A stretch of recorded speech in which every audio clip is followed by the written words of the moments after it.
What's up, my friends? This is the Wedding Photographer's Lab, the show, series, whatever, about me picking topics for wedding photographers so that you guys learn how to market your work online and book more clients. Okay, so like I always say in the beginning of the show, I have a very established background in wedding photography. I am now retired and now do all of the content marketing, white hat marketing for our current business, which is Kevin Levu Photography. And I want to give you guys a couple of tips, tricks, and strategies so that you can kind of rise to the top. And a big thing that makes this kind of doable, because someone would come to me and say, well, why are you giving all of your secrets away? And it's not really about that. It's actually about developing your voice, your voice, your style, your brand, and having that come to the surface and being transparent. So in a way, I'm not contributing to the competition for our company. I'm contributing to the overall industry of wedding photographers and weddings in general. Okay, so what we're going to dig in today, we're going to pull another topic off the board. Should you shoot weddings? Okay, should you even shoot weddings? So wedding photography, I believe, when you're deciding, whether or not to be a wedding photographer or not, or just to kind of do it or whatever for money's sake, if you are fresh off the boat and don't know anything about wedding photography can be very grueling. And in the industry, and after 7 years, we have learned that it's extremely physical type of job. It's a go job. There's not any breaks, rarely, and the breaks that you do get is because you're waiting around for something, but it's not a true break. You're on your toes waiting for a moment or an event to happen. And so I would say it's very grueling, it's very physical, and it's a lot of go. So if you like being on your feet and you don't mind not having any breaks and attending to people and working with people, and having your situation change within an instant, then weddings are for you.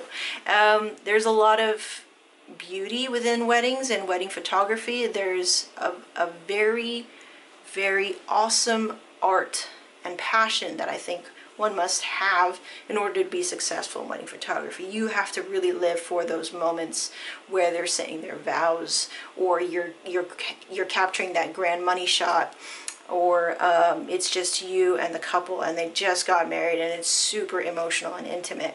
And those moments are what kept me going when the physicality of actually working in weddings was very difficult for me. So there are moments within weddings that I used to live for, and you have to find that, whether for Kevin it's creating art on the fly and dealing with whatever situation that we have to deal with, weather, lighting, people, backgrounds, backdrops, playing venues, awesome venues, things like that.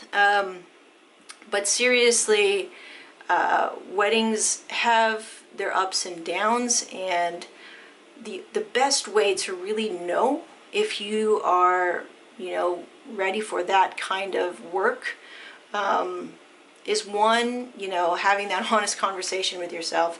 Can I do this? And two is just trying it. You can assume and you can expect all you want, but if you don't really live the experience, you won't be able to really tell for yourself. So the best way to do that is to contact an established photographer and run along with him. See if you can assist, second shoot for free. And if you can get paid, that's cool too, but you're more likely to get a gig or to get a learning experience if you offer it for free. And just go right along for like an 8 to 10 hour wedding and see what that's like. If you're up for a 12-hour wedding, that's cool too. So you can see kind of the differences between, what it means to work all day or to work a small wedding or something like that. And that is the best way. You just go and you do. And you'll see how quickly things can really move and how slowly and annoyingly things can move. So you kind of get to see all of that stuff. And you probably will get a really good feel for weddings after about 3 weddings, I would say. I would say 3 weddings, you kind of get the hang of things. You've kind of get a feel for the rhythm of what happens between getting ready to first looks, to ceremonies, to portrait times, to receptions, to dancing, and so on and so forth. So get out there and try it. And the best way, like I said, is to go and contact somebody. Go on Google and be like, whatever region you're in, Orange County wedding photographer, and contact that person. Get to know that person first. We'll talk about that in another series, in another episode, on how to get to know somebody the right way instead of just going, hey, can I shoot under you? There is another process to that. Sometimes that works. It's just cold calling. It depends on the person, right? But there is a really nice finesse way, a gracious way to approach photographers and other artists the right way so that you can learn from them. And we'll cover that in another episode. All right, so good things. As always, if you have a topic or a question for the show, you can tweet at me and I'll throw it up on the board and answer it on the show. So good things, and you can find the rest of the show notes over at cleanmediaproductions.com. We'll see you.